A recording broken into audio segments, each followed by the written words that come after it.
Mangalagiri TDP office పై దాడి కేసులో అరెస్టైన నందిగం సురేష్ ని కస్టడీలోకి తీసుకున్నారు పోలీసులు. జీజీహెచ్ లో వైద్య పరీక్షల అనంతరం మంగళగిరి రూరల్ పోలీస్ స్టేషన్ కు తరలించారు. 17వ తారీఖు మధ్యాహ్నం వరకు నందిగం సురేష్ పోలీస్ కస్టడీలో ఉండబోతున్నారు. నందిగం సురేష్ ని విచారించేందుకు రంగం సిద్ధం చేసిన అధికారులు ఒక ప్రత్యేక క్వశ్చనర్ ని కూడా సిద్ధం చేసినట్టుగా తెలుస్తోంది. ఇక నిన్న ఇదే కేసులో వైసీపీ నేతలు లేళ్ల అప్పిరెడ్డి, దేవినేని అవినాష్, తలసిల రఘురాం గవాస్కర్ పోలీసుల విచారణకు హాజరయ్యారు. డీఎస్పీ మురళీకృష్ణ ఆధ్వర్యంలో విచారణ సాగింది. చంద్రబాబు ఇంటిపై దాడి కేసులో జోగి రమేష్ ని కూడా పోలీసులు విచారించారు. విచారణలో వైసీపీ నాయకులకు పోలీసులు 35 రకాల ప్రశ్నలు సంధించారు. అయితే ఇవాల్టి విచారణలో నందిగం సురేష్ ముందు కూడా అలాంటి ప్రశ్నలే ఉంచబోతున్నారా, లేదంటే మరొక క్వశ్చనర్ ఏమైనా సిద్ధం చేశారా అన్న ఉత్కంఠ నెలకొంది. నందిగం సురేష్ విచారణకు సంబంధించి మా ప్రతినిధి నాగరాజు మరింత సమాచారం అందిస్తారు. నాగరాజు, మంగళగిరి రూరల్ పోలీస్ స్టేషన్కి 1 గంట సమయంలో నందిగం సురేష్ను పోలీసులు తీసుకువెళ్లారు. అప్పటి నుంచి అయితే ఆయన కస్టడీలో ఉన్నారు. విచారణ అయితే ప్రస్తుతం కొనసాగుతుంది. నిన్న విచారణ అధికారిగా ఉన్న మంగళగిరి డీఎస్పీ అంటే గుంటూరు నార్త్ డీఎస్పీ మురళీకృష్ణ ప్రస్తుతం కూడా విచారణ అధికారిగా నందిగం సురేష్ని ప్రశ్నిస్తూ ఉన్నారు. అయితే మంగళగిరి కోర్టు ఇచ్చిన ఆదేశాల మేరకు లాయర్ సమక్షంలో ఎవరైతే నందిగం సురేష్ లాయర్ ఉన్నారో గంగాధర్, ఆయన సమక్షంలోనే ఈ విచారణ అయితే కొనసాగుతుంది. ప్రధానంగా టీడీపీ కేంద్ర కార్యాలయంపై దాడి కేసులో ఈ క్వశ్చన్లను కూడా తయారు చేయడం జరిగింది. ఆ ప్రశ్నలకు సంబంధించి నిన్న ఏదైతే వైసీపీ నేతలను అడిగారో అటువంటి ప్రశ్నలనే ఈరోజు నందిగం సురేష్ ముందు కూడా ఉంచబోతా ఉన్నారు. ప్రధానంగా అడుగుతున్న క్వశ్చన్లో ఆ రోజు దాడి జరిగింది 2021 అక్టోబర్లో టీడీపీ పార్టీ కార్యాలయం మీద దాడి జరిగింది. ఆ దాడి జరిగిన సమయంలో నందిగం సురేష్ ఎక్కడున్నారు, మీరు నా కార్యాలయం వద్దే ఉన్నారా లేదా ఇతర ప్రాంతాల్లో ఉన్నారా, ఆ రోజు మీరు ఉపయోగించిన ఫోన్ ఏంటి, ఆ నెంబర్ ఏంటి, తదితర వివరాలన్నింటినీ కూడా నందిగం సురేష్ ముందు నుంచి పోలీసులు వివరాలు రాబడతా ఉన్నారు. అయితే నిన్న ప్రధానంగా వైసీపీ నేతలందరినీ కూడా ఇదే క్వశ్చన్లు సంధించడం జరిగింది. అయితే ఈ ప్రశ్నలకు పూర్తిగా సహకారం అందించలేదని చెప్పేసి డీఎస్పీ మురళీకృష్ణ చెప్పడం జరిగింది. ఇదే ప్రశ్నతో ఇవాళ నందిగం సురేష్ను కూడా విచారణ అయితే కొనసాగిస్తూ ఉన్నారు. ప్రధానంగా టీడీపీ కార్యాలయం మీద దాడి కేసులో ముఖ్య నేతలు ఉన్నారు. వారి ప్రోద్బలంతోనే దిగువ స్థాయి కార్యకర్తలు నేతలంతా కూడా పార్టీ కార్యాలయం మీద దాడి చేయడం జరిగిందనేది పోలీసులు మొదటి నుంచి చెప్తున్న వాదన. ఈ వాదనకు అనుకూలంగానే ఈరోజు నందిగం సురేష్ను కూడా అరెస్ట్ చేయటం, ఆయన కస్టడీలోకి తీసుకొని విచారణ కొనసాగిస్తున్న నేపథ్యం అయితే కనిపిస్తూ ఉంది. ఎల్లుండి మధ్యాహ్నం 12 గంటల వరకు కూడా కస్టడీలో ఉంచుకునేందుకు కోర్టు అనుమతి ఇచ్చిన నేపథ్యంలో ఈరోజు క్వశ్చనర్ అయితే ముందుంచారు. ప్రధానంగా మంగళగిరి రూరల్ సిఐ శ్రీనివాసరావు, అదేవిధంగా డీఎస్పీ మురళీకృష్ణ ఇద్దరు మాత్రమే నందిగం సురేష్ని ప్రశ్నిస్తున్నట్టుగా తెలుస్తుంది. అయితే కొంత 35 క్వశ్చన్లు అడగటంకి ఎక్కువ సమయం పట్టకపోవచ్చు. దాదాపుగా గంటన్నరలోనే నిన్న విచారణ ముగిసిన నేపథ్యంలో ఈరోజు తర్వాత దాదాపు 1 గంట తర్వాత ఏమేమి క్వశ్చన్లు అడిగారు, వాటి నుంచి సమాధానాలు వచ్చినాయి అనేది మాత్రం ఇంకా ప్రస్తుతానికి బయటికి రావటం లేదు. సమాచారం పూర్తిగా అయితే పోలీసుల వైపు నుంచి వెల్లడి కావటం లేదు. సురేష్తో పాటు హాజరైన లాయర్ కూడా ఆయనతో పాటే ఉన్నారు. కాబట్టి ఈరోజు రేపు అదేవిధంగా ఎల్లుండి మధ్యాహ్నం వరకు కూడా వీళ్ళిద్దరూ పోలీస్ కస్టడీలో ఉంటున్నారు. అయితే సాంకేతిక ఆధారాలను కూడా సురేష్ ముందు నుంచి అవకాశం కనిపిస్తూ ఉంది. ఎందుకంటే టేక్ ఓవర్ లాంటి అధునాతన సాంకేతిక పరికరాలను కూడా ఉపయోగించి ఆ రోజు నందిగం సురేష్తో పాటు ముఖ్య నేతలంతా ఎక్కడెక్కడ ఉన్నారు, అదేవిధంగా సీసీ కెమెరా విజువల్స్ను కూడా ఇప్పటికే తీసుకున్నారు. కాబట్టి వాటి ద్వారా కూడా సురేష్ను ప్రశ్నిస్తున్నట్టుగా తెలుస్తుంది. ప్రధానంగా అడుగుతున్న క్వశ్చన్ ఏంటంటే ఆ రోజు ఎక్కడున్నారు, ఆ సమయంలో దాడి జరిగిన సమయంలో మీరు ఏం చేస్తున్నారు అనే ప్రశ్నల మాత్రం ఎక్కువగా ఫోకస్ పెట్టినట్టుగా తెలుస్తుంది. వాటి నుంచే వివరాలు అయితే సేకరిస్తున్నారు. ఇప్పటికే ఇదే విషయాన్ని సురేష్ తాను ఆ రోజు అక్కడ లేనని, తాను పార్టీ కార్యాలయం కూడా వెళ్ళలేదని కూడా గతంలోనే పోలీసులకు చెప్పిన నేపథ్యం అయితే మనకు తెలుస్తుంది. కాబట్టి రేపు ఎల్లుండి కూడా ఎటువంటి ప్రశ్నలు సంధిస్తారు అనేది కొంత ఆసక్తికరంగా మారింది. Right Nagaraju, thank you. Prakasam barrage దగ్గర బోట్ల తొలగింపు ప్రక్రియకు తాత్కాలిక బ్రేక్ పడింది. గేట్ల దగ్గర చిక్కుకున్న పడవ బయటకు వచ్చినట్టే వచ్చి మళ్లీ నీట మునగడంతో రెస్క్యూ ఆపరేషన్ కు ఆటంకం ఏర్పడింది. దీంతో పనులకు బ్రేక్ ఇచ్చి రేపు రోప్ లాక్ చేసి క్రేన్ తో పడవలను లాగాలని భావిస్తున్నారు సిబ్బంది. ప్రకాశం బరాజ్ లో బోట్లను తొలగించడానికి కచ్లూరు బోర్డు ప్రమాదంలో పనిచేసిన అబ్బులు టీంను కాకినాడ నుంచి తీసుకొచ్చారు అధికారులు. సవాల్తో కూడుకున్న పని అయినప్పటికీ 2 రోజుల్లో బోట్లను బయటికి తీసుకొస్తామని చెప్పింది అబ్బులు టీం. అయితే ఒక్కో బోటు 60 నుంచి 100 టన్నుల బరువు ఉండడంతో నీళ్లలో బోట్స్ కట్టింగ్ కూడా సాధ్యం కాలేదు. బయటకు వచ్చినట్టే వచ్చి మళ్లీ బోటు నీట మునగడంతో తొలగింపు పనులకు తాత్కాలిక బ్రేక్ పడింది.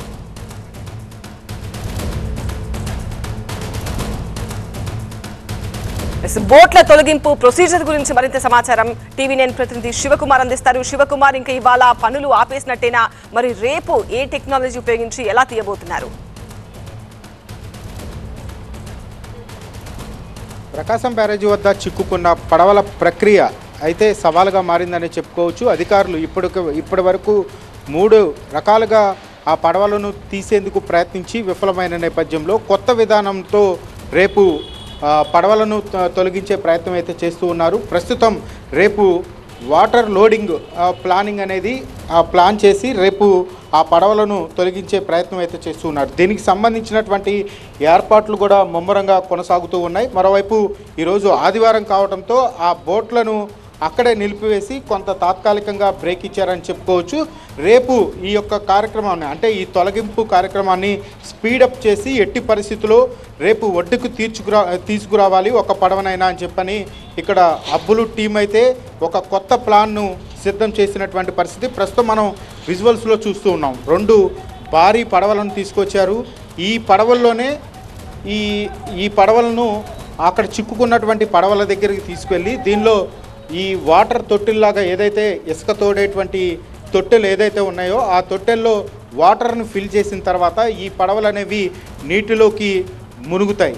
ఎందుకంటే బరువు అనేది ఎక్కువగా పడుతుంది కాబట్టి ఈ పడవలు అనేది వాటర్లో మునిగిన తర్వాత అక్కడ చిక్కుకున్నటువంటి పడవలకు దీన్ని లింక్ చేయనున్నారు, అంటే లాక్ చేయనున్నారు. ఈ లాక్ చేసిన తర్వాత వాటికి దీనికి కనెక్ట్ చేసిన తర్వాత ఇక్కడి నుంచి రోఫ్ల సహాయంతో అయితే బయటకు తీసే ప్రయత్నం అయితే చేస్తామని చెప్పని అబ్బులు టీం చెప్తూ ఉన్నారు.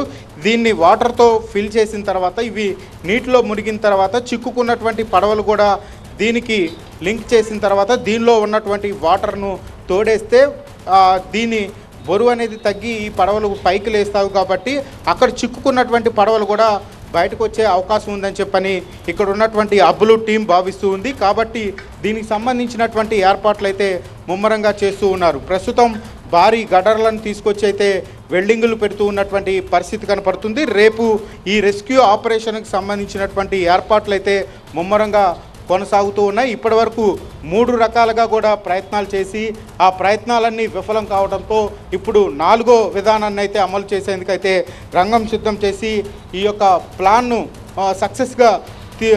సక్సెస్ చేసి ఆ పడవను బయటకు తీసుకొచ్చే ప్రయత్నం అయితే చేస్తున్నామని చెప్పని అబ్బులు టీం చెప్తుంది. ఇటువైపు ప్రభుత్వం కూడా త్వరితగతిన ఈ యొక్క పడవలను తొలగించాలని చెప్పని ఒత్తిళ్లున్న నేపథ్యంలో ఇటు అధికారులు కూడా వారికి కావాల్సినటువంటి అన్ని సౌకర్యాలను ఏర్పాటు చేసి అన్ని విధాలుగా సహకరిస్తున్నటువంటి పరిస్థితి. మరోవైపు ఇక్కడ క్రేన్లతో రూఫులతో లాగే ప్రయత్నం చేస్తూ ఉన్నారు ఈరోజు ఉదయం నుంచి కూడా. కానీ అవి మొరాయిస్తూ ఉండటంతో ప్రస్తుతం తాత్కాలికంగా ఆ పనులైతే నిలిపివేసి రేపు ఈ యొక్క వాటర్ లోడింగ్ ప్రాసెస్ ఏదైతే ఉందో దీనికి సంబంధించినటువంటి ఏర్పాట్లు అయితే ఇక్కడ చేస్తున్నటువంటి పరిస్థితులు కనపడుతూ ఉన్నాయి. రైట్ శివకుమార్. 585లో థర్డ్ స్టోరీ చూస్తే తిరుపతిలో మోహన్ బాబు యూనివర్సిటీలో విద్యార్థులు ఆందోళనకు దిగారు. అధిక ఫీజులు వసూలు చేస్తున్నారంటూ విద్యార్థులు చేస్తున్న ఆందోళనకి విద్యార్థి సంఘాల నాయకులు మద్దతు పలికారు. వెంటనే అధిక ఫీజులు తగ్గించాలని డిమాండ్ చేశారు. మరోవైపు ఏఐసిటిఈ విద్యార్థుల తల్లిదండ్రులు లేఖ రాశారు. ఈ వివాదంపై ఎక్స్లో స్పందించారు మంచు మనోజ్. విద్యార్థుల ఆందోళనకు మద్దతిస్తూనే అధిక ఫీజుల అంశాన్ని మోహన్ బాబు దృష్టికి తీసుకెళ్తారని తెలిపారు. సీమ విద్యార్థుల శ్రేయస్సుకి మోహన్ బాబు ప్రాధాన్యత ఇస్తారని ట్వీట్లో పేర్కొన్నారు మనోజ్. పూర్తి సమాచారం మా సీనియర్ కరెస్పాండెంట్ రాజు అందిస్తారు. రాజు, ఏఐసిటిఈకి విద్యార్థుల తల్లిదండ్రులు లేఖ రాసినట్టు తెలుస్తోంది. ఆ లేఖలో ఏ అంశాలు ప్రస్తావించారు? దీనిపై మోహన్ బాబు స్పందించే అవకాశాలు ఉన్నాయా? అలాగే మనోజ్ కూడా వారికి హామీ ఇచ్చినట్టు తెలుస్తోంది. తండ్రితో మాట్లాడి దీనిపై ఎక్కువగా కాన్సన్ట్రేట్ చేసి ఏదో ఒక విధంగా విద్యార్థులకు న్యాయం జరిగేలా భరోసా ఇస్తానని. దీనికి సంబంధించి పూర్తి అప్డేట్స్ ఏంటి?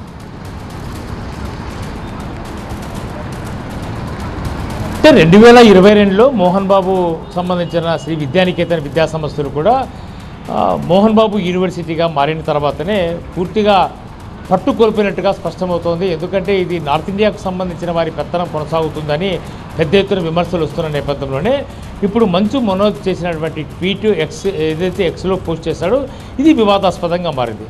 గత కొద్దికాలంగా మోహన్ బాబు కుటుంబ సభ్యుల మధ్య విభేదాలు ఉన్నాయి అన్నమాట పెద్ద ఎత్తున చర్చ కొనసాగుతున్న నేపథ్యంలో దానికి ఆజ్యం పోసే విధంగానే మనోజ్ ఏదైతే కామెంట్ చేశాడు, ఏదైతే ఎక్స్లో పోస్ట్ చేశాడు, విద్యార్థుల తల్లిదండ్రులకు లేదంటే విద్యార్థులకు సంబంధించినటువంటి ఆందోళన కొనసాగుతుంది, దానికి పూర్తి మద్దతు ఆ కమ్యూనిటీకి పూర్తిగా సపోర్ట్ చేస్తాను. ఒక రాయలసీమలో ప్రతిష్టాత్మకంగా యూనివర్సిటీలో ఉన్నటువంటి ఒక యూనివర్సిటీగా కూడా మోహన్ బాబు యూనివర్సిటీ కొనసాగుతున్న నేపథ్యంలో 13,000 మంది విద్యార్థులు ఇక్కడ చదువుతున్నారు. దాదాపుగా 250 మందికి పైగానే ఫ్యాకల్టీ ఉంది. అయితే ఇలాంటి ప్రెస్టీజియస్ ఇన్స్టిట్యూషన్లో ఈ మధ్యకాలంలో ఎవరైతే ఎగ్జిక్యూటివ్ డైరెక్టర్గా కొనసాగుతున్నటువంటి వినయ్, అట్లాగే చీఫ్ గ్రోత్ ఆఫీసర్గా కొనసాగుతున్న వికాస్, వీరిద్దరి వ్యవహార శైలి బాగా లేదని పేరెంట్స్ అసోసియేషన్ ఇప్పటికే ఫిర్యాదు చేసింది. ఒకటి ఏపీ స్టేట్ హైయర్ ఎడ్యుకేషన్ కౌన్సిల్కి చేసింది, మరోవైపు all India council for technical ఎడ్యుకేషన్కి సంబంధించి న్యూఢిల్లీ ప్రతినిధి కూడా ఒక కంప్లైంట్ చేసిన నేపథ్యంలో అనేక తప్పిదాలు కొనసాగుతున్నాయి. అంటే అధిక ఫీజులు వసూలు చేస్తున్నారు. మరోవైపు డే స్కాలర్స్గా ఉన్న వాళ్ళు ఖచ్చితంగా విధిగా లంచ్ చేయకపోయినా ఖచ్చితంగా మెస్ ఛార్జీలు కట్టాలి, లేదంటే బస్సుల్లో ట్రాన్స్పోర్టేషన్ విధానంలో అనేక లోపాలు, ఇలాంటి అనేక సమస్యలను ప్రభుత్వం దృష్టికి తీసుకెళ్లారు. మరోవైపు all India council for technical education secretary దృష్టికి కూడా తీసుకుపోయిన పరిస్థితి. అయితే ఆందోళన చేస్తున్న విద్యార్థి సంఘాలపైన లేదంటే విషయాన్ని మేనేజ్మెంట్కి తీసుకెళ్లేందుకు ప్రయత్నం చేసిన నేపథ్యంలోనే అక్కడ కాలేజీలో బౌన్సర్ల ద్వారా విద్యార్థి సంఘాలపై కానీ లేదంటే పేరెంట్స్ కమిటీ పైన కూడా దాడులు చేసేందుకు ప్రయత్నం జరుగుతోంది అన్నదే ప్రధానమైన ఆరోపణ. అయితే గత కొద్ది కాలంగా మోహన్ బాబు యూనివర్సిటీపై ఆందోళనలు కొనసాగుతున్నా ఇప్పటి వరకు కూడా మోహన్ బాబు అయితే స్పందించలేదు. అయితే కుటుంబంలో విభేదాలు ఉన్నట్టుగా మంచు మనోజ్ చేసినటువంటి ట్వీట్, అంటే ఏదైతే ఎక్స్లో పోస్ట్ చేశాడో ఈ వ్యవహారం ఇప్పుడు కుటుంబ సభ్యుల మధ్య వివాదాలు ఉన్నట్టుగా స్పష్టమవుతుంది. అయితే ఇప్పటి వరకు కూడా మోహన్ బాబు అయితే స్పందించలేదు. కానీ యూనివర్సిటీలో జరుగుతున్నటువంటి పరిణామాలను మాత్రం మోహన్ బాబు గత 2 ఏళ్లుగా పట్టించుకోవడం లేదు అన్నదే ప్రధానమైనటువంటి విమర్శ. ఈ నేపథ్యంలోనే పూర్తిగా యూనివర్సిటీ బాధ్యతలు చూస్తున్నటువంటి ప్రో ఛాన్సలర్గా కొనసాగుతున్నటువంటి విష్ణునే చూస్తున్నాడు. అంటే విష్ణుకి మనోజ్కి మధ్య గ్యాప్ ఉన్న నేపథ్యంలో మరి ఛాన్సలర్గా వ్యవహరిస్తున్నటువంటి మోహన్ బాబు స్పందిస్తారా లేదా, మరి ఆయన స్పందించిన తర్వాత యూనివర్సిటీలో కొనసాగుతున్నటువంటి ఏవైతే విద్యార్థుల ఆరోపణలు కానీ లేదా తల్లిదండ్రుల ఫిర్యాదులు కానీ ఏ రకంగా మోహన్ బాబు దృష్టికి తీసుకెళ్తారు. మంచు మనోజు ఒకవేళ డైరెక్ట్గా తనకు ఏదైనా సమాచారం ఉంటే సేకరిస్తే లేదంటే తన సమాచారాన్ని మెయిల్ చేస్తే ఖచ్చితంగా తండ్రి దృష్టికి తీసుకెళ్తాను, సమస్యకు పరిష్కారం చూపేందుకు తాను ప్రయత్నిస్తానని మంచు మనోజ్ చెప్తున్న నేపథ్యంలో ఖచ్చితంగా ఇది కుటుంబ సభ్యుల మధ్య ఒక వివాదాస్పదంగా మారిపోయిన పరిస్థితి స్పష్టంగానే కనిపిస్తోంది. Thank you Raju, thanks for the updates. ఇక తూర్పుగోదావరి జిల్లా రాజమండ్రిలో ఆపరేషన్ చిరుత కంటిన్యూ అవుతోంది. దివాన్ చెరువు అభయారణ్యంలోకి ప్రవేశించిన చిరుతని బంధించేందుకు అటవీ అధికారులు విశ్వ ప్రయత్నాలు చేస్తున్నారు. 10 రోజులుగా చిరుత కోసం అటవీ శాఖ అధికారులు సర్చింగ్ కొనసాగుతోంది. చిరుత అప్పుడప్పుడు ట్రాప్ కెమెరాలు కంటపడుతున్నా బోన్ల దగ్గరికి మాత్రం వెళ్లడం లేదు. చిరుత కోసం ట్రాప్, సీసీ కెమెరాలు, డ్రోన్లను వాడుతున్నారు అధికారులు. దివాన్ చెరువు, లాలా చెరువు, housing board colony, Srirampuram, Autonagar ప్రాంత ప్రజలు అప్రమత్తంగా ఉండాలని హెచ్చరించారు. మరింత సమాచారం మా ప్రతినిధి సత్య లైవ్ ద్వారా అందిస్తారు. సత్య, ట్రాప్ కెమెరాల దగ్గరికి వచ్చి 10 రోజుల నుండి చిక్కకుండా పోతుంది చిరుత. మరి నెక్స్ట్ అధికారుల ప్లాన్ ఆఫ్ యాక్షన్ ఏంటి? ప్రస్తుతం అయితే మాత్రం 9 బృందాలు, 40 మంది ఫారెస్ట్ ఆఫీసర్లకు సంబంధించి బీట్ ఆఫీసర్లు ఉంటారో బీట్ ఆఫీసర్లతో పాటు డిఎఫ్ఓ భరణి కూడా ఎప్పటికప్పుడు రోజు కూడా వాళ్ళందరినీ టీంని ఫామ్ చేశారు. ఎక్కడికక్కడ ఈ అభయారణ్యానికి సంబంధించి ఆర్ఎఫ్కి సంబంధించి 500 హెక్టార్లకి పైగా ఉన్నటువంటి అభయారణ్యంలో హైవేకి అటు ఇటు కూడా దాదాపుగా ఈ ఆర్ఎఫ్ అంతా కూడా రిజర్వ్ ఫారెస్ట్ అంతా కూడా ఉంది. ఈ రిజర్వ్ ఫారెస్ట్లోనే శుక్రవారం కనిపించినటువంటి ఈ చిరుతపులి జాడ అడుగులు కనిపించాయి. ఏదైతే పగ్మార్క్స్ గుర్తించారు, ట్యాబ్ కెమెరాలో ఫోటోలు గుర్తించారు, సీసీ కెమెరాతో పాటు డ్రోన్ కెమెరాను కూడా ఏర్పాటు చేశారు. అయితే నిన్న కానీ ఈ రోజు కానీ చిరుత జాడ కనిపించకపోవడంతో ఒకవేళ హైవేకి అటువైపు ఉన్నటువంటి రిజర్వ్ ఫారెస్ట్ నుంచి ఇటువైపు ఏదైతే ఈ రాజానగరం సమీపంలో ఉన్నటువంటి వనం పార్క్ వైపు నుంచి ఆటోమేటిక్గా అది వచ్చే దారిలో వెళ్ళిపోతుందో అనుమానాలు వ్యక్తం చేస్తున్నారు. అయితే పట్టుకునే ప్రయత్నం చేస్తున్నాం అంటున్నారు. ఏదైతే ట్యాప్ కేజెస్ ఏర్పాటు చేశారు, ట్యాప్ కేజెస్ సంబంధించినటువంటి దాంట్లో ఎర్ర కూడా వేసినటువంటి పరిస్థితి నేపథ్యంలో దగ్గరికి వచ్చి చూసి వెళ్ళిపోతుంది తప్ప ఆ బోన్లోకి మాత్రం రావట్లేదు అనేది నిన్న డిఎఫ్ఓ భరణి కూడా వెల్లడించారు. ప్రస్తుతం అయితే మాత్రం చిరుతపులి దాదాపుగా 10 రోజులు కావస్తుంది ఇంకా పట్టుకుపోవడంతో అక్కడ ఉన్నటువంటి రైతులు కానివచ్చు, ఎక్కువ సీతాఫల పండించేటువంటి ప్రస్తుత సీజన్ కాబట్టి సీతాఫల రైతులు లోపలికి వెళ్ళాలంటే భయపడిపోతున్నారు. హైవే కానుకున్నటువంటి మొత్తం కూడా వ్యాపార సంస్థలకు సంబంధించి 5 గంటలకి సముదాయాలు మొత్తం క్లోజ్ చేయడంతో వాళ్ళ వ్యాపారాల లేక లబోదిబ్బుమంటున్నారు. ఎప్పుడు ఏ పక్క నుంచి వచ్చి అటాక్ చేస్తుందన్న ఆందోళనలో ప్రస్తుతం ఈ చిరుతపులి హడలెత్తిస్తుందని చెప్పుకోవాలి. మరోపక్క 40 మంది టీం తిరుగుతున్నారు. 9 బృందాలుగా ఏర్పడినప్పటికీ కూడా ఈ ఫారెస్ట్ ఆఫీసర్లకు ఎక్కడా కూడా ఆయుధాలు ఉండవు. ఎందుకంటే అటవీ శాఖ యాక్ట్ ప్రకారం, యానిమల్ యాక్ట్ ప్రకారం వాళ్ళెవరూ కూడా ఫైర్ చేయడానికి వీలుండదు. ఒకవేళ చిరుతపులిని చూసినప్పటికీ కూడా ఒక వెటర్నరీ డాక్టర్ని తీసుకురావాలి, ఒక ఇంజెక్షన్ ఇచ్చి దాన్ని బంధించే ప్రయత్నం చేస్తారు తప్ప నేరుగా అటాక్ చేసేటువంటి పరిస్థితులు ఉండవు. ఎందుకంటే ఒకనొక దశలో ఫారెస్ట్ ఆఫీసర్ల మీద ఇలాంటి దాడులు కూడా చేస్తాయి. అయితే మనిషి వాసన పసిగట్టి కనుక దగ్గరికి అయితే రాదు, ఇది పారిపోతుందని ఫారెస్ట్ ఆఫీసర్లు చెప్తున్నారు. చుట్టుపక్కల ఉన్నటువంటి శ్రీరాంపురము అలాగే ఆటోనగర్తో పాటు ఇక్కడ ఉన్నటువంటి హౌసింగ్ బోర్డు కాలనీ, దివాన్ చెరువు, లాలా చెరువు ఎవరి ఇళ్లలోకి కానీ వాకెట్లోకి కానీ వెళ్ళలేదు, ఎవరి మీద దాడి చేయలేదు అటవీ శాఖ అధికారులు చెప్తారు. అయితే దానంతటా అదే, ఎందుకంటే ఈ రంపచోడవరం మన్యం ప్రాంతం నుంచి కానీ కోరుకొండ మరి మన్యం ప్రాంతం నుంచి కొండ ప్రాంతాల నుంచి కనుక అది ఈ లోపలికి వచ్చి ఉంటుంది. ఎందుకంటే అటవీ ప్రాంతం ఆర్ఎఫ్ అంతా కూడా రిజర్వ్ ఫారెస్ట్ మొత్తం కూడా చెట్లతో అందమైన ఆహ్లాదకరమైన వాతావరణం కాబట్టి రాత్రికి చెట్టు పైన పడుకుని మళ్ళీ అర్ధరాత్రితో పాటు ఎర్లీ మార్నింగ్ కిందకు వచ్చి ఏదైనా అక్కడ ఆహారాన్ని పిగ్ కానీ లేదంటే సంథింగ్ ఏదైనా జంతువుని తినేసి మళ్ళీ వెళ్ళిపోతుంది అనేది మాత్రం ప్రస్తుతం తెలుస్తుంది. ఏదేమైనా కూడా ఇటు వ్యాపారస్తులు, స్థానికంగా ఉన్నటువంటి చుట్టుపక్కల గ్రామస్తులు కూడా త్వరితగతిన చిరుతకు సంబంధించినటువంటి జాడ చెప్పాలి, పట్టుకోవాలనేది వాళ్ళు డిమాండ్ చేస్తున్నటువంటి పరిస్థితి అవుతుంది. ప్రస్తుతం చిరుతను పట్టుకునేందుకు వీళ్ళంతా కూడా టీమ్స్ దిగినాయి, బృందాలు దిగినప్పటికీ కూడా ప్రస్తుతం చిరుత 2 రోజుల నుంచి కనిపించకపోవడంతో ఒకవేళ తానంతటదే అడవిలోకి వెళ్ళిపోతుందన్న ఉద్దేశంలో ప్రస్తుతం ఫారెస్ట్ అధికారులు ఉన్నారు. ప్రస్తుతం చిరుత పులిని జల్లెడపరిచే సెర్చ్ ఆపరేషన్ 10 రోజులుగా కొనసాగుతుంది. మరొక 2 రోజుల్లో ఖచ్చితంగా పట్టుకుంటామంటున్నారు ఫారెస్ట్ అధికారులు. ఎస్ సత్య. ఖైరతాబాద్ మహాగణపతికి భక్తుల తాకిడి భారీగా పెరిగింది. ఆదివారం కావడం, నిమజ్జనం దగ్గర పడ్డంతో బడా గణేశుని దర్శించుకునేందుకు సిటీతో పాటు వివిధ ప్రాంతాల నుండి భక్తులు పెద్ద ఎత్తున తరలివస్తున్నారు. దీంతో ఇవాళ అర్ధరాత్రి వరకు దర్శనాలుండే అవకాశం కనిపిస్తోంది. మరోవైపు ఖైరతాబాద్ పరిసరాల్లో ట్రాఫిక్ ఇబ్బందులు తలెత్తాయి. భక్తులు పెద్ద సంఖ్యలో రావడంతో ఎక్కడికక్కడ బ్యారికేడ్లు ఏర్పాటు చేసి ట్రాఫిక్ మళ్లిస్తున్నారు పోలీసులు. ఖైరతాబాద్ పరిసరాల్లో ట్రాఫిక్ ఇబ్బందులు తలెత్తుతున్నాయి. ఖైరతాబాద్ గణనాథుడిని చూడడానికి భక్తులు పెద్ద ఎత్తున తరలి వస్తున్న నేపథ్యంలో అక్కడ పోలీసులు ట్రాఫిక్ ను మళ్లిస్తున్నట్టుగా తెలుస్తోంది. అక్కడే ఉన్న మా ప్రతినిధి శ్రవణ్ మరింత సమాచారం అందించడానికి సిద్ధంగా ఉన్నారు లైవ్ లో. శ్రవణ్, ట్రాఫిక్ ని మళ్లిస్తున్నట్టుగా తెలుస్తోంది పోలీసులు. ఎంత మేర అక్కడ భక్తుల తాకిడి కనిపిస్తోంది, అలాగే అర్ధరాత్రి వరకు దర్శనాలు ఇవాళ ఉండే అవకాశం ఉంది అని చెప్తూ ఉన్నారు. ఇక నిమజ్జన ఏర్పాట్లు ఎప్పటి నుండి మొదలు పెట్టబోతున్నారు అక్కడ?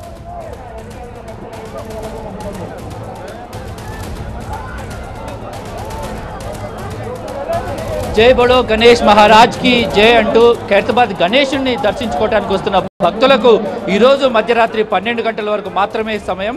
ఈరోజు 12 గంటల తర్వాత దర్శనాలను పూర్తిగా నిలిపివేయబోతున్నారు. ఇప్పటికే ఆదివారం సెలవు దినం కావటము, దాంతోపాటుగా గణేష్ దర్శనానికి ఈరోజు చివరి రోజు అయిన నేపథ్యంలో భక్తుల తాకిడి విపరీతంగా పెరిగింది. ఇసుకేస్తే రాలనంత జనం చాలా క్లియర్గా ఇక్కడ ఉన్నారు.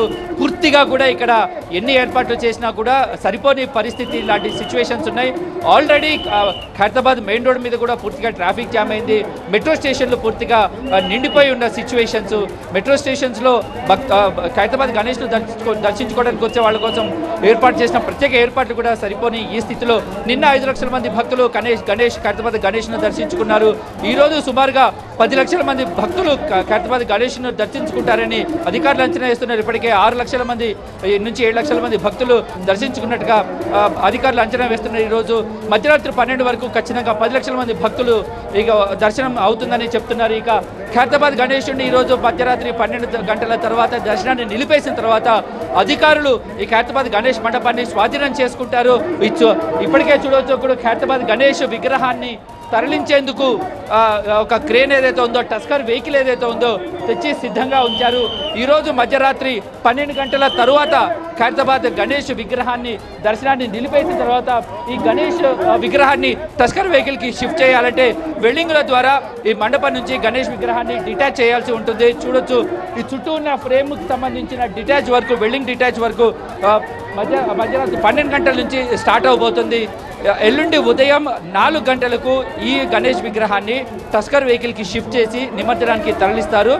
ఈ నేపథ్యంలో పూర్తిగా ట్రాఫిక్ జామ్ ఏర్పడింది. భక్తులు తండోపతండాలుగా వస్తున్నారు. జై బోలో గణేష్ మహారాజ్కి జై అంటూ భక్తులు ఈరోజు 12 గంటల వరకు ఖైరతాబాద్ గణేష్ను దర్శించుకొని తమ ఇష్టదైవమైన గణనాథుని పూజించడానికి భక్తులు భారీగా తరలి వస్తున్న సిచ్యువేషన్. Right, thank you.